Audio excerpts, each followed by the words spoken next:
Rp1.350. Seperti itu pengeluaran wajib itu. Assalamualaikum warahmatullahi wabarakatuh. Halo guys, how are you guys? Apa kabar guys? Saya akan memperkenalkan diri yang bagi Anda yang belum tahu. Sebetulnya tidak penting-penting juga, tapi ya setidaknya saya memperkenalkan diri dulu. Oke guys, nama saya Paijo. Saya adalah orang, ini lagunya. Oke. Dan saya sekarang berada di ini, bekerja di sini karena menjadi TKI. Oke. Dan kepada Anda semua saya ucapkan selamat datang. Terima kasih kepada saudara-saudara semua yang telah mensupport saya dengan mensubscribe saya dan menonton video-video saya. Mungkin ke depan semoga saja saya bisa menyajikan yang lebih baik lagi. Jadi begitu saja, langsung ke pokok pembahasan saya. Oke, pada hari ini saya mau berbagi cerita. Saya mau share pengalaman saya, yaitu tentang how much living cost stay in Malaysia. Kira-kira begitu ya. Kira-kira berapa biaya hidup di Malaysia versi TKI, khususnya versi saya. Saya akan bercerita tentang itu. Sebetulnya ini tidak bermanfaat bagi Anda, tapi ya sudahlah, semoga saja ada yang bisa Anda ambil dari segi positifnya. Mungkin bisa untuk mungkin sekedar pengetahuan saja lah. Oke, jadi begini, yang nomor satu kalau di Malaysia itu yang pasti, karena di sini sebagai TKI atau pekerja, yang pasti nomor satu adalah dokumen, yaitu permit. Oke guys, jadi permit di Malaysia itu setiap tahunnya untuk pembaruan sambungnya yaitu 2.160 atau berapa, saya pun lupa, tapi yang pasti kita bikin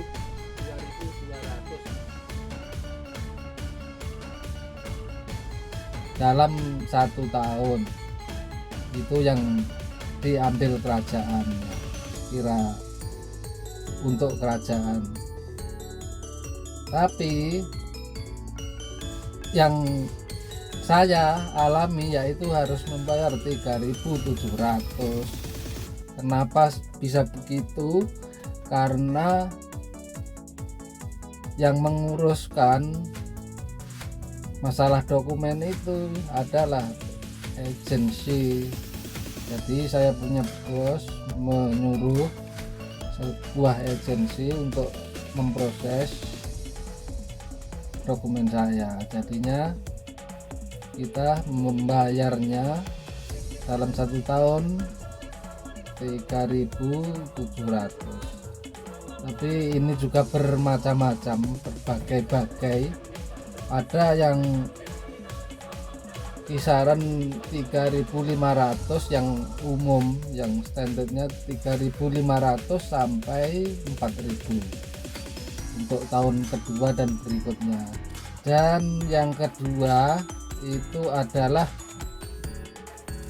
ini, saya satu rumah itu 2 orang dan sewanya yaitu 500. Dulu sudah 600, tapi karena COVID saya minta diturunkan menjadi 500 dan boleh. sampai sekarang masih 500 lagi. Jadi saya 2 orang dan 1 orangnya saya membayarnya 500, sebab yang lebihnya, yang balance-nya yang 500 untuk bayar api, air, bil, listrik dan api, listrik dan air, dan selebihnya lagi untuk beli belanja untuk makan, yang kalau malam karena makannya di rumah, yang seringnya masak sendiri ya, buat sendiri apa gitu. Jadi untuk itunya 500 untuk tinggalnya sama makan malam.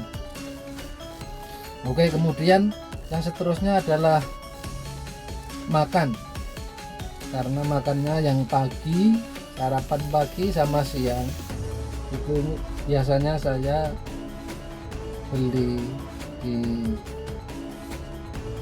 sini kantin, karena untungnya di sini ada kantinnya di bangunan sini, jadi lumayan cocok untuk kita dari segi harga, tidak terlalu mahal, lebih kurang kalau yang siang itu di kantin kisaran kita 7 ringgit, 8 ringgit sampai 10 ringgit sama minumnya. Dan pagi kurang lebih kita yang ringan-ringan lah makannya, lebih kurang 4 ringgit. Jadi makan sarapan sama siang itu 12 ringgit satu hari. Jadi kalau 1 bulan berarti 360 ringgit. Oke.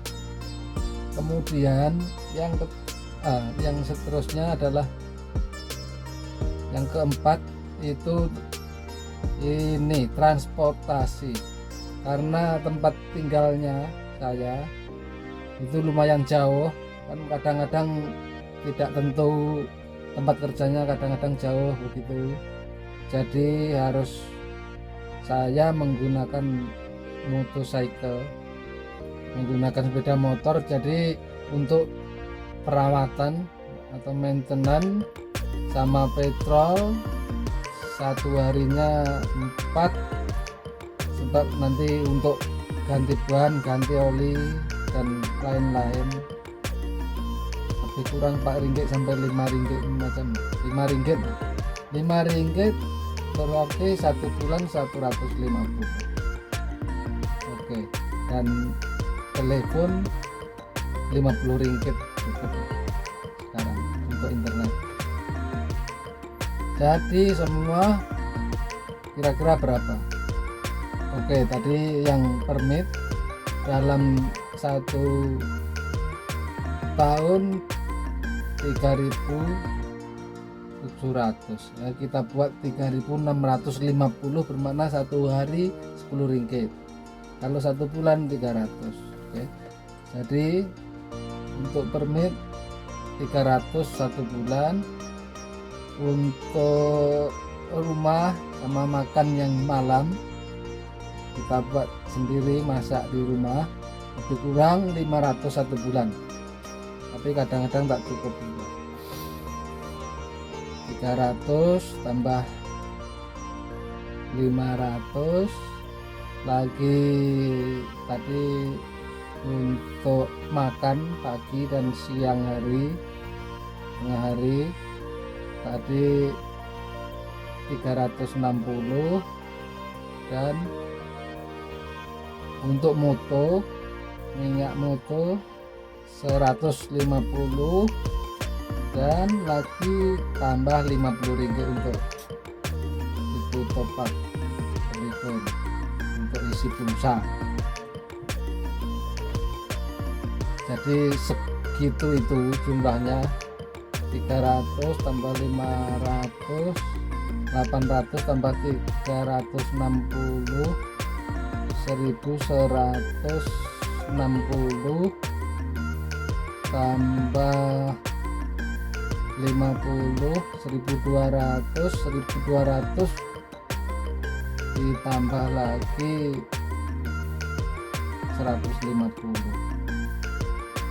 berarti 1 bulan 1350 ringgit. Seperti itu pengeluaran wajib itu yang harus kita keluarkan untuk kebutuhan harian di sini, guys. Itu belum termasuk kalau kita yang hisap rokok, itu lain lagi. Jadi dalam setiap bulannya kita harus mengeluarkan 1.350 ringgit Malaysia dalam setiap bulan. Itu kita belum kalau kita mau pergi halan-halan atau pergi beli baju atau apa itu. Ya kira-kira begitu. Tapi ini versi saya, guys. Nanti lain orang, lain cerita lagi, sebab kalau saya permitnya yang menguruskan agensi, jadi lain harganya, dan tinggalnya saya sendiri. Jadi kalau yang biasanya yang calling visa atau yang company besar, syarikat perusahaan besar itu ada yang semuanya ada yang ditanggung. Contohnya kadang permit ada yang free, ada yang gratis juga ada yang bayar separuh juga ada, yang separuhnya majikan juga ada yang bayar sendiri, tapi yang urus majikan sendiri, jadi ya 2.200 itu juga ada. Nanti kan ceritanya kan menjadi berbeda. Oke. Dan tempat tinggal, fasilitas biasanya kadang-kadang banyak yang disediakan oleh majikan. Jadi dari tempat tinggal dan untuk transport kalau kerjanya jauh itu semua disediakan oleh majikan. Jadi nanti ceritanya juga lain, bisa berkurang banyak, berbeda dengan saya. Oke guys. Jadi seperti itu cerita saya hari ini. Dan bagaimana kalau menurut Anda atau pengalaman Anda, silahkan berbagi juga di sini, boleh dituliskan di komentar bagi Anda sesama TKI ataupun PMI dimanapun. Jadi ini hanya sebuah cerita, tiada maksud atau tujuan apa-apa, hanya berbagi pengalaman saja, guys. Dan kepada semuanya saudara-saudara TKI atau bukan pun, atau orang mana saja, yang pastinya ini lagi susah ini, jadi harus lebih berhati-hati. Ini saya bukan bermaksud menasehati atau sok pinter atau menggurui, bukan. Ya hanya share pengalaman saja. Bagi yang anda yang berkenan ya silakan. Kan saya yang penting saya tidak merugikan. Jadi menurut saya tidak apa-apa saya membuat konten seperti ini, karena kalaupun menasihati bisa untuk menasihati saya sendiri, karena untuk menasihati atau memberikan sesuatu kepada orang lain tidak harus menunggu kita pinter. Kalau kita mau beramal tidak harus menunggu kaya, kita harus membantu orang tidak harus menunggu kita banyak duit atau kalau pakai duit. Jadi ya menurut saya oke saja, tidak apa-apa. Dan bagaimana cerita Anda, silahkan tuliskan di komentar.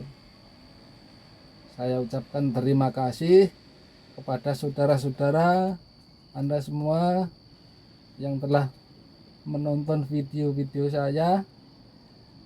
Semoga saja Anda semua diberikan kesehatan, dilancarkan segala urusannya. Karena kalau dijauhkan dari masalah tidak bisa, manusia hidup pasti ada masalah. Yang penting kita bisa melalui dengan aman. Oke, terima kasih sudah menonton. Mohon maaf segala kekurangan dan kesalahan. Wassalamualaikum. Mohon maaf sekali lagi. Wassalamualaikum warahmatullahi wabarakatuh. Bye.